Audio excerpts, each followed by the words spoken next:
ఆంధ్రప్రదేశ్ రాష్ట్రంలో చంద్రబాబు నాయుడు గారి ఆధ్వర్యంలో తెలుగుదేశం ప్రభుత్వం, మరొక వైపు 100 సంవత్సరాల పైన చరిత్ర ఉన్న Congress party, doctor YS Rajasekhara Reddy గారి నాయకత్వంలో కాంగ్రెస్ పార్టీ. ఇది ఆ రోజు పరిస్థితి. ప్రజల్లో నమ్మకం లేదు. అసలు తెలంగాణ అంటేనే వాడుకుంటారు, వదిలేస్తారు రాజకీయ నాయకులు. ఒడ్డుకెక్కినాక మర్చిపోతారు. వాళ్ళ పదవుల కోసం మాత్రమే మాట్లాడతారు తప్ప తెలంగాణ నిజంగా కావాలన్న ఆలోచన రాజకీయ నాయకులకు లేదు అనే ఒక నమ్మకం లేని పరిస్థితి. అట్లాగే అంతకుముందు దెబ్బలు తినున్న పరిస్థితి 1968 నుంచి 71 వరకు జరిగిన పోరాటం, 370 మంది మరి ఆనాడు ప్రభుత్వ తూటాలకు బలైపోయిన పరిస్థితి. అప్పుడు కూడా తెలంగాణ రాలేదు కదా. 370 మంది చచ్చిపోతే 11 మంది పార్లమెంట్ సభ్యులు గెలిస్తే కూడా తెలంగాణ ప్రజా సమితి బ్యానర్ మీద అప్పుడు కూడా తెలంగాణ రాలే కదా.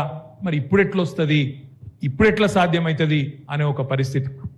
అదొక సినిమా పాట ఉంటుంది. కేసీఆర్ గారు పార్టీ పెట్టినాడు. పరిస్థితి ఏంటంటే ఒక సినిమా పాట ఉంటుంది. గాలి వానలో వాన నీటిలో పడవ ప్రయాణం, గమ్యమెక్కడో తీరమెక్కడో తెలువదు పాపం. ఇది ఆ రోజు పరిస్థితి. అంటే ఒక చీకట్లో చిరుదీపం వెలిగించినట్టు ఒక చిన్న ప్రయత్నం, కానీ నమ్మకం లేదు ఎవరికి. ఎట్లయితుంది, అవుతుందా? 25 ఏళ్ళ కిందటి ముచ్చట నేను చెప్పేది. పేరు చెప్పను కానీ ఒక పెద్ద మనిషి, కరీంనగర్ జిల్లానే, ఆనాడు ఉమ్మడి కరీంనగర్ జిల్లా. ఆయన అప్పుడు తెలుగుదేశం పార్టీలో ఉన్నారు. కేసీఆర్ గారు అప్పుడు డాక్టర్ భాగ్యరెడ్డి గారని కరీంనగర్లో ఉంటుండే.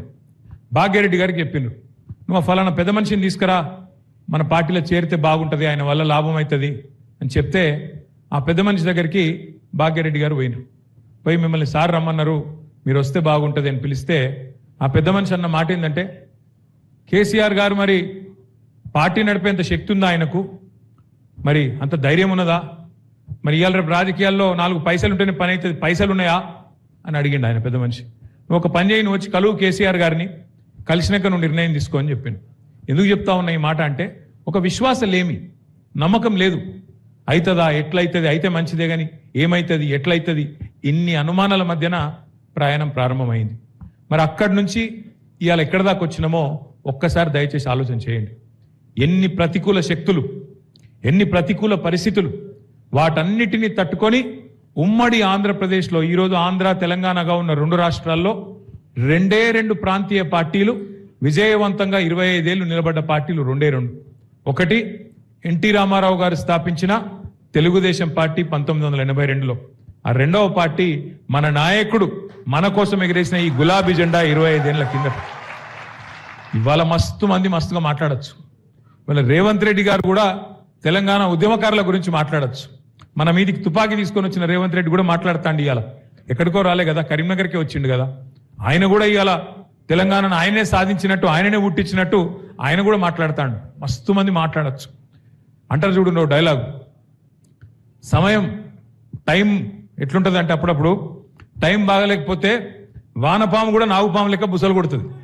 గట్లున్నది ఇవాళ పరిస్థితి. మనకు తెలంగాణ తెచ్చి కష్టపడ్డది మీరు, కేసీఆర్ గారి నాయకత్వంలో పోరాటం చేసింది మీరు, కష్టించి చివరికి తెలంగాణ తెచ్చింది మీరు.